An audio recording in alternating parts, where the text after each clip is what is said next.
Alright, hello. If you remember last time, good on you, because that means you've been watching. I applaud you for that. Nah, but last time, I think we're getting into really who we like better. Loose or... Oh, it's been weeks since I played this. Loose or... Loose or... Loose or... Loose or... I'm not searching it up, leave me alone. Loose or... Shh, shh, shh. Just, just, mm. And go. Yes. Where am I going? Loose and Hat Girl. Claire, that's the one. Just CC, Claire, Ciaran. That. That was too long to be an intro. That's way too long to be an intro. So if you remember last time, ignore my laughing. We were with Claire, the little short one, with silver hair. And I think what we're getting into here is which one we like better, Claire or Luce, which I'm pretty sure we're about to meet, because Secret Library, that's where we meet her. We judge her artwork, she judges our stories. I didn't even read that. It took you forever. For a second, I was worried that you would never get here. Then I realized that nothing of value would be lost if you suddenly disappeared, so I forgot about it. Luce, I know that's you. Come out of the dark. Every afternoon after walking through the doorway, that woman greets me with one of her insults, normally meeting my delayed arrivals with sarcasm. We promised to meet each other in the library every day. Every day? I thought it'd be like once a week, but every day? And I do always fulfill my promises, but nothing is stopping me from taking it easy. And although she'd complain and attack me every little flaw that I have, I always had the feeling that she was actually happy to work with me within these walls. Really, bud, I don't think she'd come here otherwise. That's why I'm surprised not to find her here today. Was I just talking to myself? Oh, hello. Oh, you're late again. Yes, I know, Luce. As I wait for her, I fall asleep. Alright. I wake up. I'm surrounded by a specific type of silence that only a library could create. An abandoned library. On the other side of the window, the sun descends in the height and temperature, declaring to the world that it's time to go home. But Luce still isn't here. I don't mind if she's tired of daily collaborations, but I start to worry that maybe something worse has actually happened. And when you feed your mind with different possibilities, the worst always comes first. Maybe she did come. Maybe she got tired of waiting and decided to go explore the building and had an accident in one of the more dangerous parts of the complex. This building was never finished. There was a huge section that's in ruins. It wouldn't be that absurd taking into account the terrible condition of this place. My eyes gaze down the hallway. I consider checking the building before returning home, just in case, despite the qualms I have about it. After all, how long has it been since I last set foot in this place? The first thing I focus my attention on is the dusty marble floor, with no footprints on it. You can pretty much see the lack of visitors these past few years. The doors raise a cloud of dust every time they're open, and behind them I only find forgotten rooms whose furnishing have turned pale over time. My search is fruitless, soothing the weight on my shoulders, at the same time as I condemn the uselessness of my worries. There's one last room to check. I stand in front of its doors, giving it a sideways glance for a few seconds before deciding whether or not to enter it. It's the music room. It's the room at the very start of the game that gave us that weird dialogue and that weird story. Inside, I only find an old blackboard with a soft vestige of musical notes drawn between the lines of a stave. What's a stave? Tell me what a stave is. I'll search it up. There are also some disorganized chairs and tables scattered carelessly around the rickety room, and a modest upright piano set in the center of the that looks at the side of the room, not the center. that had long ago culminated in the sounds of appreciated apprentices, professionals, and their instruments. Playing a piano with a guitar. I take the seat in front of it, uncovering the two-coloured row that makes up the keyboard. Unexpectedly, my fingers begin to move on their own, as if they search for the keys. The first thing that comes to mind is a melody. What the... Hey, Giovanna Macaroni, where are you? What the hell are you doing here? You're late. Oh, that's what I thought, until the shout of a certain missing someone makes me return to reality. What are you doing here? Luz peeks her head out from the entrance, checking her surroundings before entering. I've been looking for you. Where have you been? I've told you 1,000,000 times already how dangerous it is to go into this building. Oh, here and there. Nothing important. I got here just now, and when I saw the door to the hallway open, I thought you were around here, so I came to take a look. I didn't know that you could play piano. You're full of surprises, McPizza. I reply to her as I stand up and make my way over to the entrance. I can't play. My fingers aren't good enough for any instrument, it seems. Not to mention that this heap of junk must be totally out of tune by now. Probably. Luz blocks the path to the doorway, with both a penetrating stare and a voice. Then what were you trying to do, if I may ask? I sigh and answer while I gesture for her to get out of the way. The same thing that some untalented girl does when she tries to draw. Luz smiles, moving aside to allow me to pass. You should be more polite to that lady, Calzone. She's quite talented. I'll keep that in mind for after she decides to call me by my name. And what's the deal with Italian food names today? Nothing, but I'm just hungry. A giggle echoes within the deserted hallways as we return to the library, cheering me up about the unfounded worries I had suffered this afternoon. Well, do you know what time it is? I was about to leave. Come on. It's always you that's running late. I had some stuff I needed to do today, so I was a bit late myself, but nothing too bad. A bit. I'd like to know what had you so busy that you made 3 hours seem to only be a lit late. If I could tell you, I wouldn't have called it that stuff. What happened to that philosophy of yours about sharing secrets? Are you going to tell me that some are more valuable than others? Secrets are valuable secrets are as valuable as your determination to protect them. Yeah, okay. I see that. You know what's not a secret? That I'm going home. It's late and your stomach is already growling.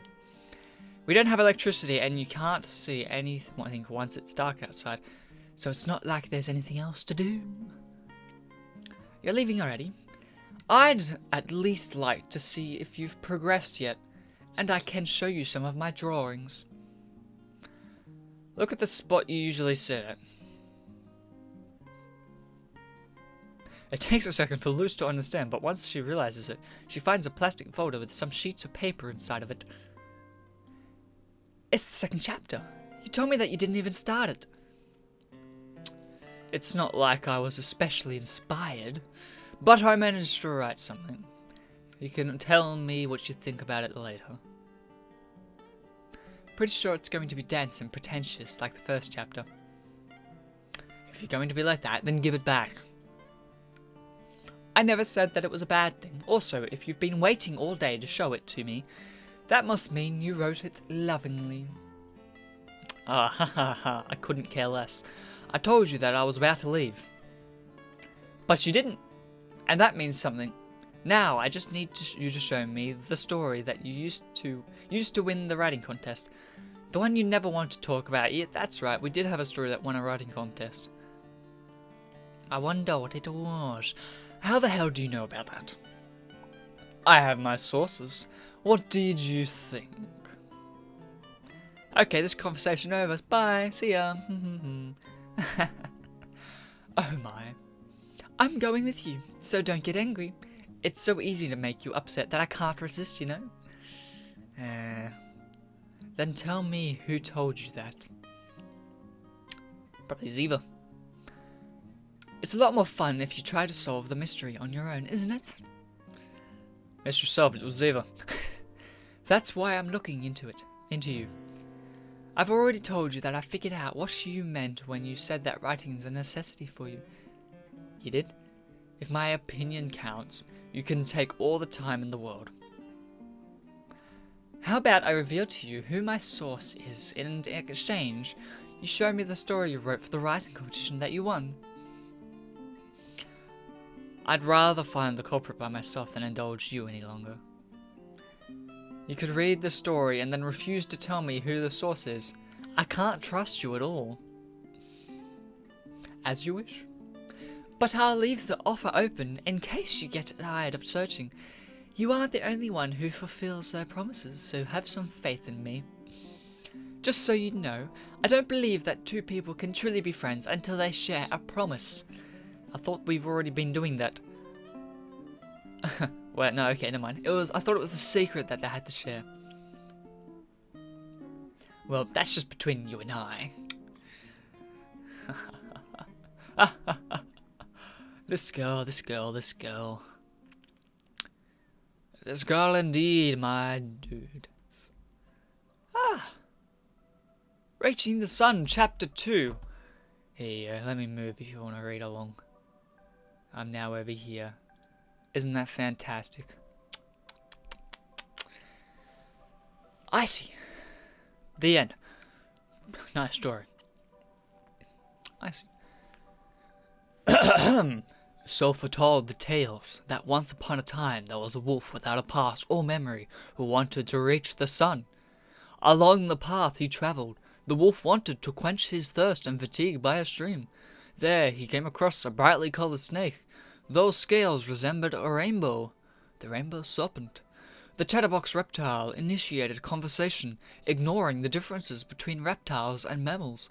The wolf considered that she might be an illusion, for how could it be possible for anyone to have such boundless energy under the intense sun? An idea came to the wolf's mind before he could find an answer to his question. Could it be that the snake knew how to reach the sun? He had nothing to lose, and so the snake said the following. Reaching the sun? Are you not already hot enough? You seem so distant and reserved. In truth, that was the last thing I would have expected to hear from you, but listening to you makes me happy. The snake chuckled, making the wolf regret ever asking a question in the first place. My name, however, is Icy, as I am cold-blooded. But don't I look warm in your eyes? I'm good at keeping company, said the reptile as she coiled around the wolf's legs. And what's your name? Are you cold or hot? I'm just a wolf, he answered, and that's what you can call me if you wish. The multicolored snake peered across the landscape with her gaze, upset by such a dull answer. Too cold for a warm-blooded animal you are, though they do say that opposites attract. The long reptile wrapped herself around the wolf, hissing with her tongue, and the mammal, made nervous by such behavior, asked Icy to keep it short. Ah, yes, the sun. From where I come, the desert, the sun is relentless. If what you wish is to find it, then it should probably be around here. The closer you are, the hotter it gets. Don't you think? That's how I feel as I touch your skin. The wolf started to feel awkward and worried. He knew about poisonous snakes, and was scared of falling victim to such games, so he decided to excuse himself as quickly as he possibly could. So soon? You can see the sun any time, but we may never meet again. Icy fell back to the ground, slightly depressed. Also, I'm not so sure that you will be able to find it. Don't you think that it's too much for someone of your species? The wolf ignored the snake and her endless chatter. He said goodbye, thankful for her help, and left as soon as possible. Meanwhile, Icy was upset for having to bid farewell to a newly acquired friend so soon. The sun of the desert was big, huge, colossal. The sand would burn and slip through his fur. His throat was dry, and his strength was draining from him with each passing step. Despite all of that, he continued on, dune after dune, searching for a place where the sun might be a little closer to him. Such a pity that the pattern would only repeat infinitely. Each achievement would only give the same prize. The only difference was how the sun would become much more ruthless. What did he do to deserve that? Why that punishment? Something so cruel could possibly bring any joy. The wolf fell to the ground, weakened and defeated. The sand started to cover him little by little, and he thought that he'd die there, buried until eventually melting away on that very spot. The snake was right. He was a warm-blooded animal, so that's why he lost before it ever began, and now he could only close his eyes and give up. Later on, however, he woke up when he felt a breeze that was different from the others. It was cold. The wolf opened his eyes and realized that night had come. Night in the desert was cold, contrary to the days. He looked towards the sky, and there, once again, was the moon, bringing to him a present that his plentiful fur needed and saved his life. Now he could only smile, happy for the company of the moon was offering him. What could he do in return for her, he wondered. So he gathered air in his lungs and raised his head determined, and a resounding howl covered the sea and the skies with profound gratitude. So foretold the tales that once upon a time there was a wolf without a past or memory who wanted to reach the sun. 1,000 lies. Those are nice stories.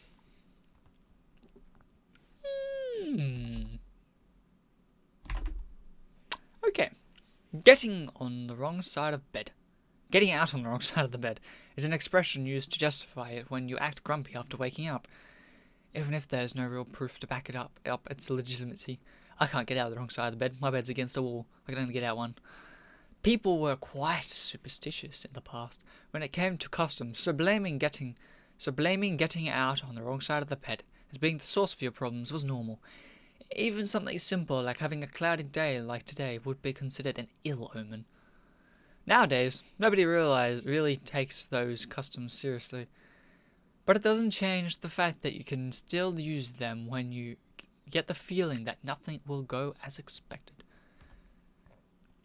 Yeah, no one really takes them seriously anymore. There's a few people there and there, but truth is, I don't know from which side of the bed I got out of this morning. Left, right, or if I just rolled off wrapped in the sheets, which happens more often than it should. But in its place, I got something even worse. A call from Oz, asking if I could visit him and let him copy my notes from school. The horror. It seems that he copied the wrong ones last time. Do I think that something like that considered an ill omen? Of course not. I know it is. The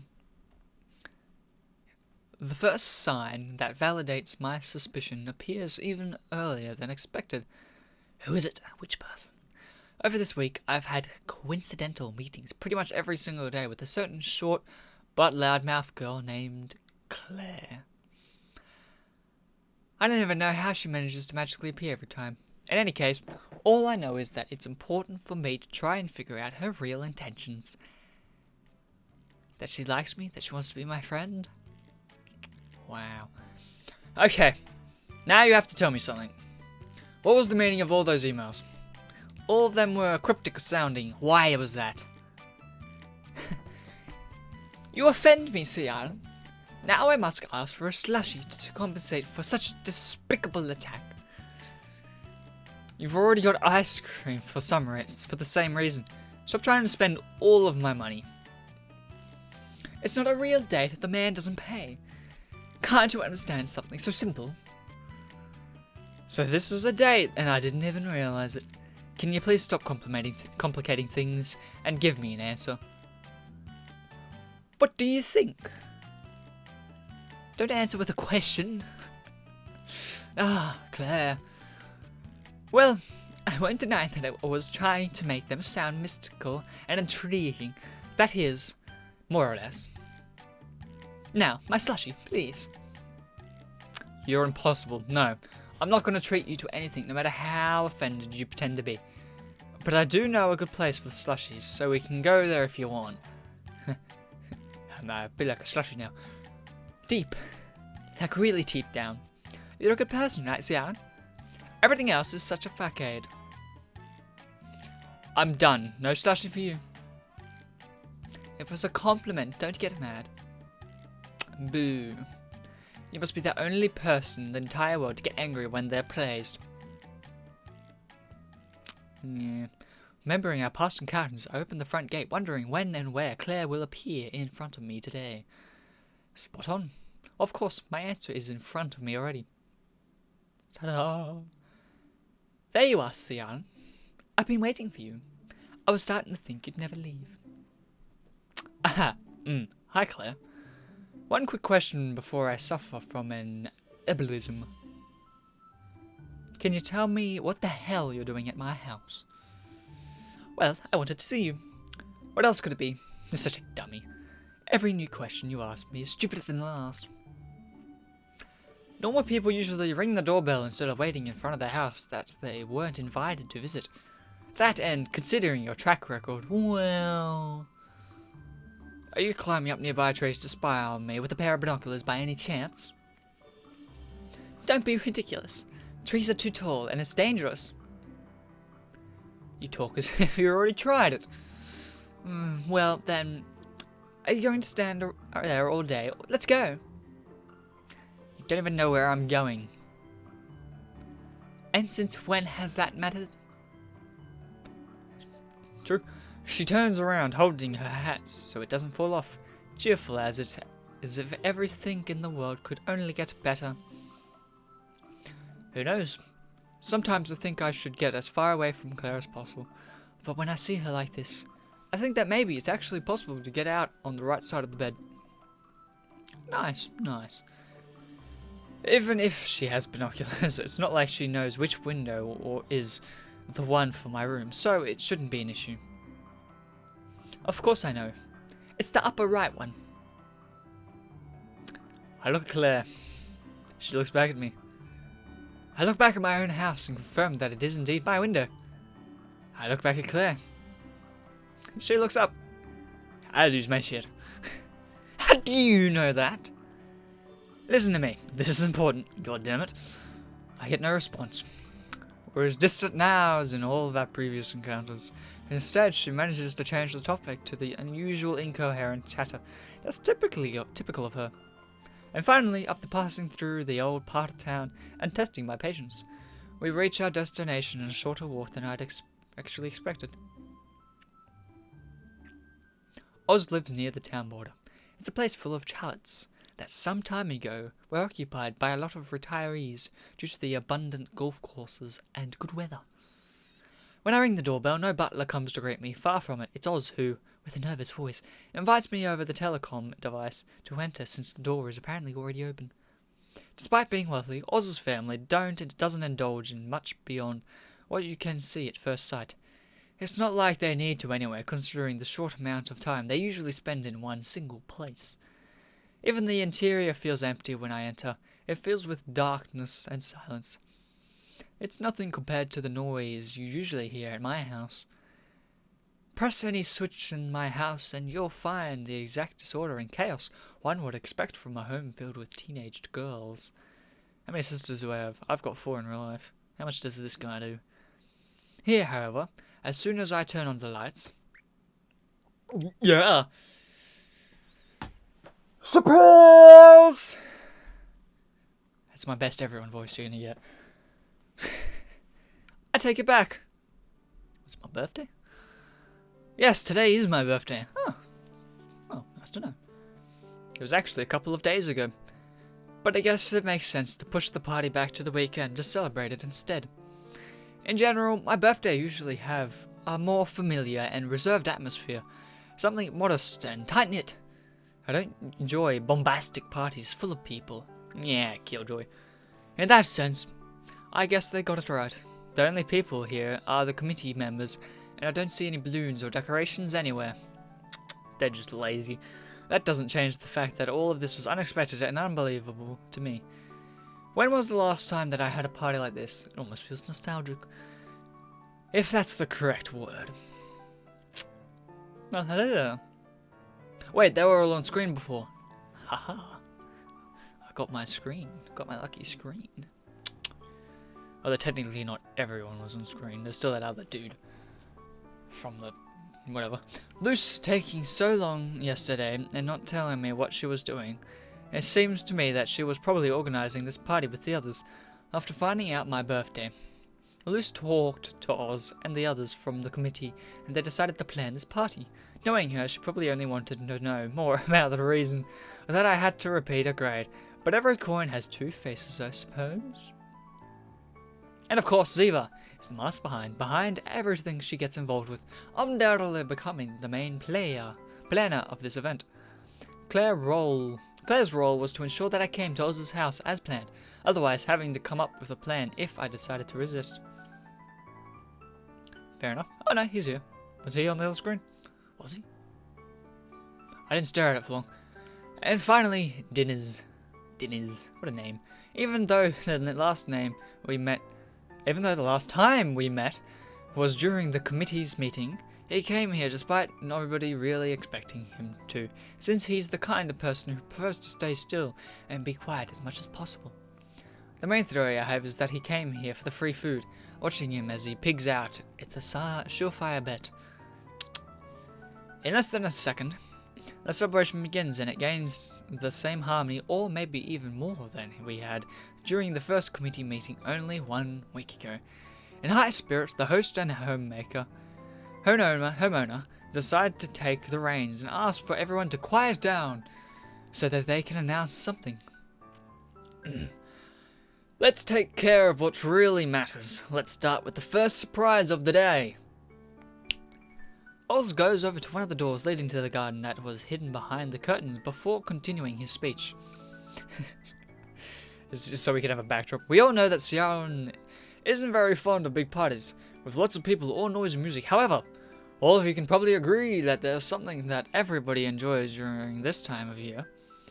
And you know what I'm talking about because summer is almost here. It'd be sinful not to make the most of these couple of months and shut yourself within the walls of your house, don't you think? Oz prepares himself to open the curtains with a bang! Especially when you're having someone as wonderful as a pool party.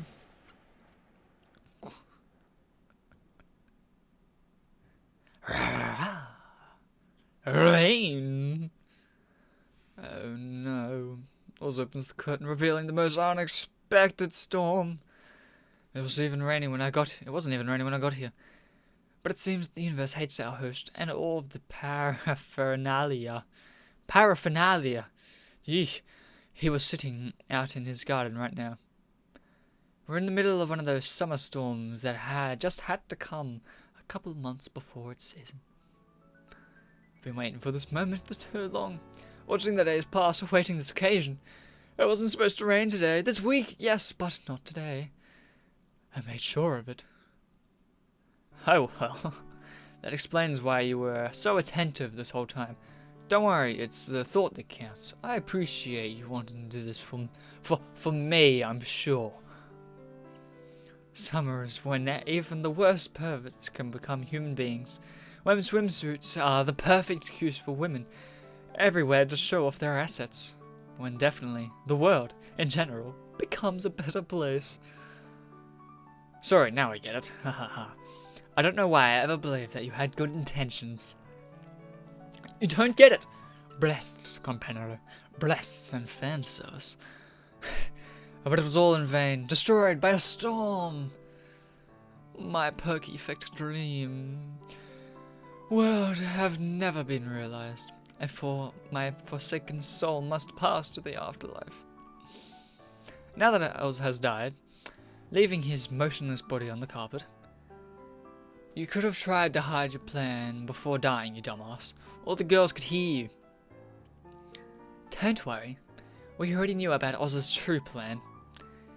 He gave us calls to make sure we'd bring our swimsuits along, and by then he was already switching out words for breasts and boobs. He's a lost cause. Then I wasn't just imagining it. With me, he kept asking to see my ID like every 2 seconds for some reason. Seriously, I don't get it. He didn't mention boobs or anything like that to me. What's wrong? Why are you all looking at me like that? Leaving aside Luce's sudden spurt of innocence, everyone's eyes return to our host. He manages to revive himself, giving meaning to the phrase, a bad penny always turns up.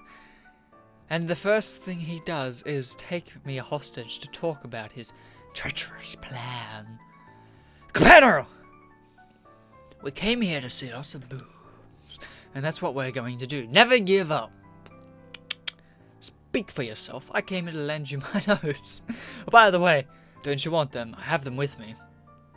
Forget the notes. I'll have them later. Your handwriting sucks and I can't read it anyway. I've come with the perfect way to give you the ideal party, and for me to see boobs at the same time. We can combine the two for a second special surprise. Second surprise? What are you planning, and why does this sound terrible? You won't say that after you discovered what it is.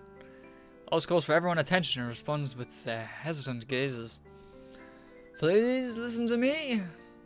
The first pool event has been cancelled for reasons out of my control. However, and I think everyone will agree with this, it would be a pity not to show off your swimsuits after bringing them all the way here. I don't really mind. It's not like I feel the urge to show off my body like this is some kind of human exhibition or something. Who cares? We'll have the entire summer to go to the pool again later. The important thing now is to have fun. Doing anything with a swimsuit except swimming is stupid. I'll never understand people who go to the beach or pools and don't even touch the water. Stop talking as if you're all fatties. Every hot girl is legally obliged to show off their hot bod. So, we're going to play a game instead. In particular, it's my favourite game of the birthday boy here. You won't deny, Sia, some fun after he came all the way to this party, right? Is it strip poker? The atmosphere in the group declines since nothing good can come out of a perverted mind. But it's being my favourite game and not Oz's, it might not be a bad idea. Then why am I still getting chills running down my spines? Everyone already knows about Sia's betting and gambling issues, am I right? Hey, wait, they aren't that big of a problem.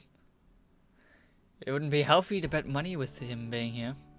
And this game has a perfect variation so that all of us can win. Everyone in the room exchanges odd looks, already getting a good idea of what Oz is probably planning. Then our host takes us next to large folding screen, behind which he has been hiding the second event that we've been waiting for. Prepare your best surprise faces because we're going to play. Follows the last screen in, revealing the makeshift games room with a large poker table as the main attraction. We all stand with our jaws on the floor. Oz takes the opportunity to press a button which starts playing thematic music to make it seem even more like a casino. We're transported to a small part of Las Vegas in a split second without any of us noticing. I was expecting something bad, but this is nice, Oz. I was pretty scared when you said you had everything under control. Poker? Is this your favorite game? I was expecting something, but I guess it suits you. Yes, I can totally imagine you a ruined Seattle and super in debt and in some illegal gambling basement playing poker with the slumlords. Until one day the mafia shoots him for not paying them back. Now that would be a great ending for him. You've just described my ideal death, miss. But that's not the reason I like poker. Money isn't important. It's the best itself and the power it conveys. That's why I like it. Speaking of money, you aren't thinking of going bankrupt because of this party, right, Oz? How are you planning to distribute the chips? Chips? Companor, have you gone deaf? No, we aren't betting any money. Far from it, in fact. We're playing with something much more valuable. With that which covers my dreams each night. I'm guessing you aren't talking about your sheets. Exactly. This isn't normal poker. Instead, we're playing strip poker. Beautiful. The music keeps playing, but no one else is able to hear it after listening to what the host has just announced. I knew that Oz calling me could only be an ill omen. 1,000 lies.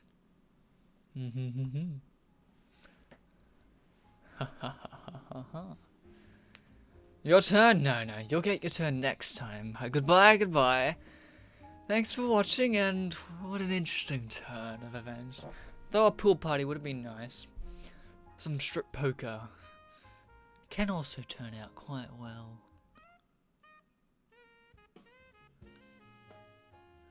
Though I can only imagine it's going to end out with the boys all getting stripped down.